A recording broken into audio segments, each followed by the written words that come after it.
กำลังตกเด้อบักมูเด้งไม่ดีทำเด้อ ไม่ดีทำเด้อมูเด้งเอ้ยก็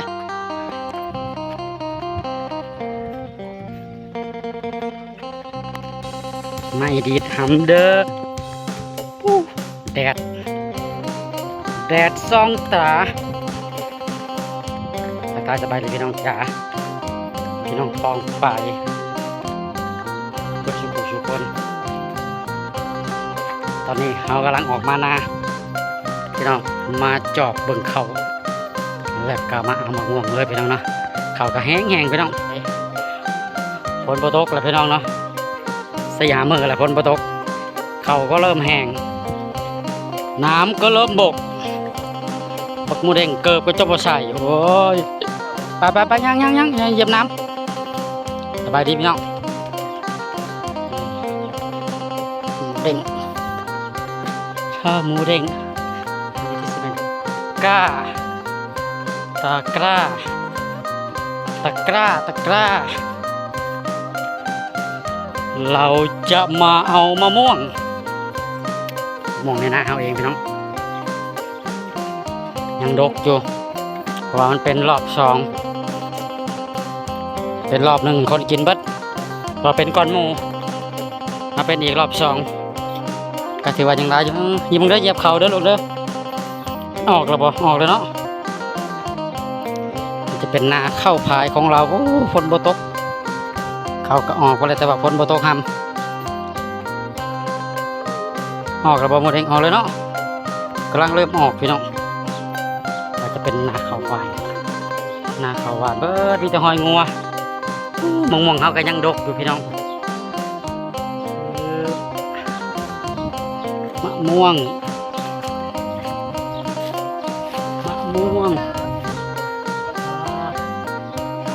สุกขากกเลยพี่น้องยาจิตต่อยเอา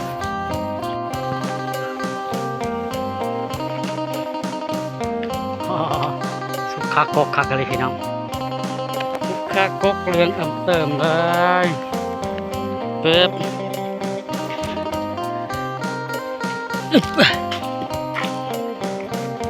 เห็นทงแล้วบ่มาแล้วมักดิบยาวหลาย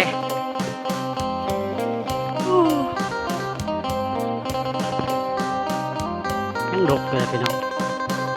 ยังดกอยู่ผมเป็นปุ่มยังกกเดียวนี่แหละการมดเลยเนาะในบ้านเนาะเพราะอะไรลูกมันเป็นเทือกที่สองหรือเทือกที่หนึ่งมันเป็นคนกินจนหมดเป็นก้อนหมูอีกวิพวอนี่มาเทือกที่สองเป็นอีก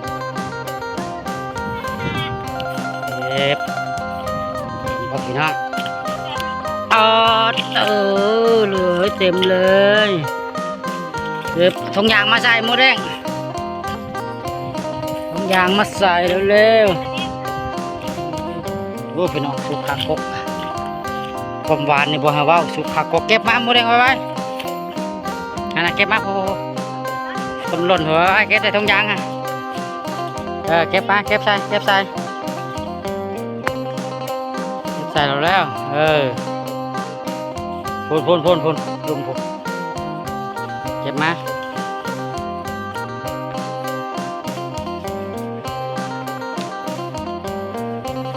เก็บเร็ว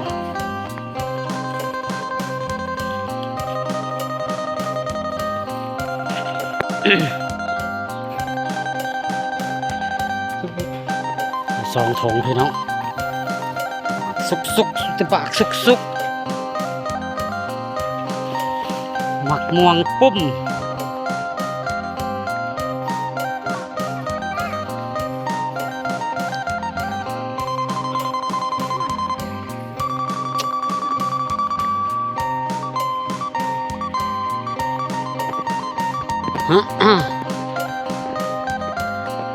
บกแห้งเนาะ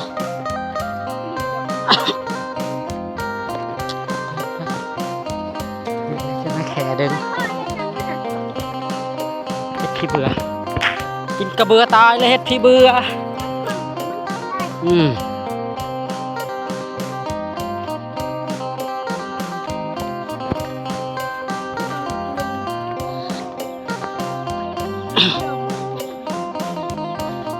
โอ้แดดมันที่ตกมาจากแมลงแดดแดดแดดแดดแดดแบบนี้สงสัยฝนสิตกกลับก่อนพี่น้องจ๋าได้มองแล้ว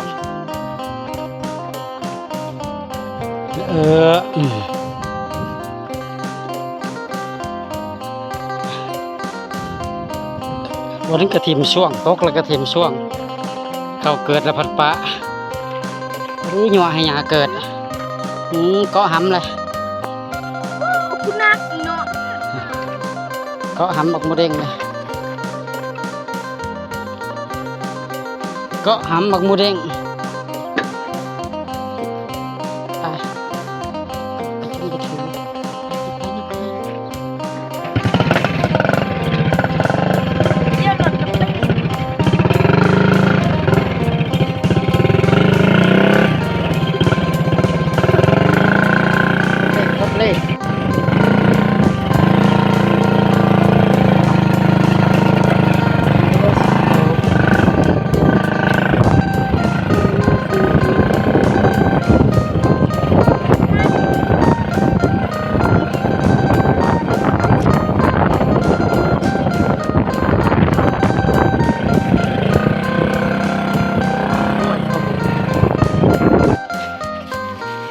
อีนี่เชียวทงใดเอาทงนั่นบ่แม่จะเอาทงน้ำเอาทงใดทงนั่นก็ได้ต้นนี้ฮะต้นนั้นก็สุกคือกันซับใส่ซับใส่คือกันเบิ้งเอาไปตัวนี้ว้าวดอกตัวน้อยหลาย